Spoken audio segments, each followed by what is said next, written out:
Men have fragile egos because the average woman doesn't know how to tell men things in ways that make them want to listen. Before the whining about mansplaining begins, I'm a woman, so don't waste your nail polish. I hear too often how women can't tell him various things bothering her, because he has a fragile ego. No, you can't tell him these things because you're attacking him and being hateful when you tell him. You also can't tell him things because you only tell him negative things. You're ungrateful. If you tell a man, I like it when a guy gives me chocolates, he'll probably give you chocolates. If you snap at him that maybe you'd forgive him if his lazy ass got up off of the couch and got you some chocolates, you're likely to get only a big argument. If he gets you the wrong kind of chocolates, and you tell him so with all the fury in your rotten little soul, you're to blame when you get no more chocolates. If you tell him how much you appreciate how hard he tried, and actually, appreciate that he did try, and then say that your favorites are X-type, but you will enjoy these today because being from him makes them special, you'll get your favorite next time for sure. And before you stamp your entitled little foot and screech that he should just listen to you no matter how you say it, maybe you should consider the fact that that's the sort of thing a spoiled child would say, not an adult. If you can't be bothered to be thoughtful towards him, you're a spoiled, demanding brat, not a woman. Appreciate him like loving adults appreciate each other. Consider his feelings, and stop demanding consideration you don't give. Cut the double standard. Don't abuse your partner. Don't talk to him in ways that you'd never tolerate from him. Oh, and stop being prickly and refusing his help. Let him help. It's not infantilism, it's partnership and caring. If you're an island, be single. Relationships are not all about you doing everything alone while demanding the other person magically read your mind to know when he's allowed to be a kind human and pitch in. And if you're not like that, I'm not talking to you. I just opt for being a grown-up, being honest and open. It's not a battle. And if you're behaving in this way, you shouldn't be with anyone. Yet. My brother-in-law's girlfriend talks to him like this often. It's really hard to hear about it, because I don't get why he stays with her. Blows my mind. I personally have a hard time letting my boyfriend know when I need/want anything at all, as it's more of a pride thing.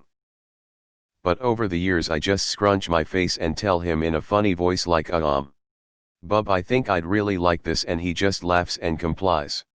I've done it so long, he started doing it occasionally too when he needs something from me.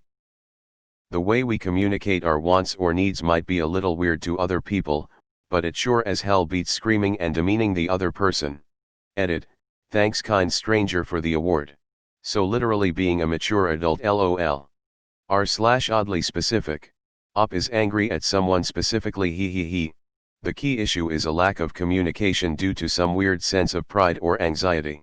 Both of these can stem from either partner, but it's something that's dismissed as normal from a woman's standpoint for argument's sakes.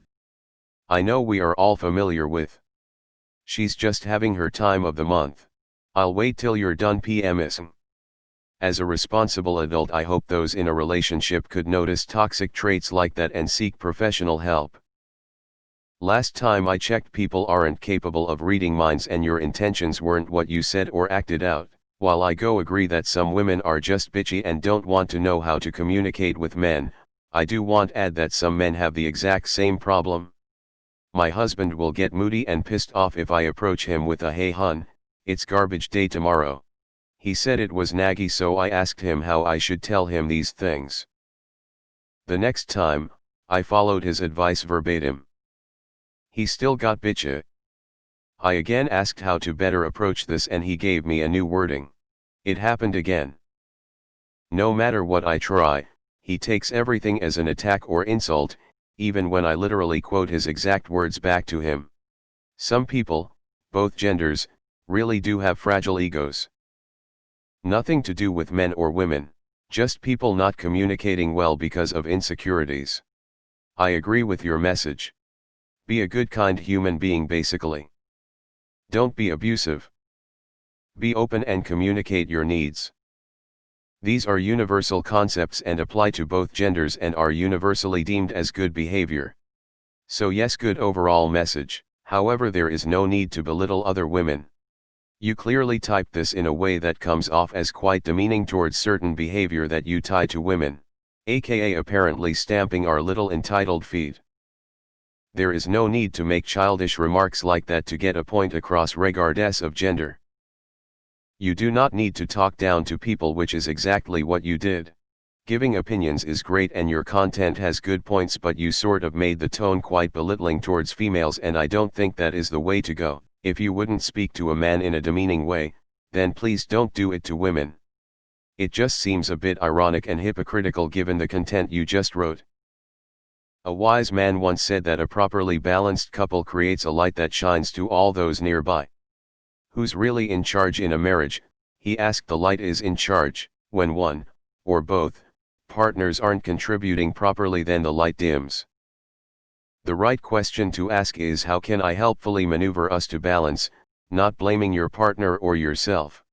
I do not believe for a second that a woman wrote this. LMAO. I am a woman. Doubt. When you're having trouble communicating with your partner, consider the following. Men and women have different communication styles. It's important to be patient, caring and understanding with your partner. See them as you would like them to see you, and consider the other person's feelings. Sometimes, it's helpful to take stock of the things you do appreciate in your partner. It could be big things, like starting a charity or volunteering to feed the hungry, but it can also be small things, like how you never had to tell him to put the seat down, or how she doesn't mind you drinking straight from the juice bottle. Just think about all the big and small things each of you do for each other, and cherish that, reflect and rejoice. Celebrating your partner's wonderfulness first, softens the tough blows of a serious discussion. But also remember, she just might be a bitch. This isn't really a gendered thing. I feel like this is more of a general communication issue. Like it's an incredibly common thing in relationships regardless of who's involved, for people to complain that their significant other isn't understanding, and then not communicate that to them. The fragile ego thing has more to do with when men are not appraised or are wrong, or something that deflates their ego happens and they aren't good at responding to it. I'm not arguing for or against it, just that it really doesn't apply here. Also, you're really just describing an emotionally abusive relationship, which isn't really the norm per se, although emotionally abusive women are often overlooked. If TBs is your view of the average woman, you need to surround yourself with better people. It's almost like both men and women are just people who should be held to the same standards. Yawn. So don't waste your nail polish, huh? Girl, dump him and buy your own chocolates, I'm begging you. LOL. Does anyone other than the dumbest boomer misogynists actually think get off your ass and get me some fucking chocolates is how the average woman speaks to their partner? While I agree women should treat their husbands kindly, I don't think when most people talk about fragile male ego they're talking about what the op is talking about. This whole post is aggressive. 2. Don't think when women complain about males' egos they are talking about this. I think they mean when men literally don't listen repeatedly for the first few hundred times because they can't see past their egos, and then you get prickly. Sure, you try the nice way the first few times. But in the end you want a relationship with a man who can take criticism and improve. Not a child, a mature adult.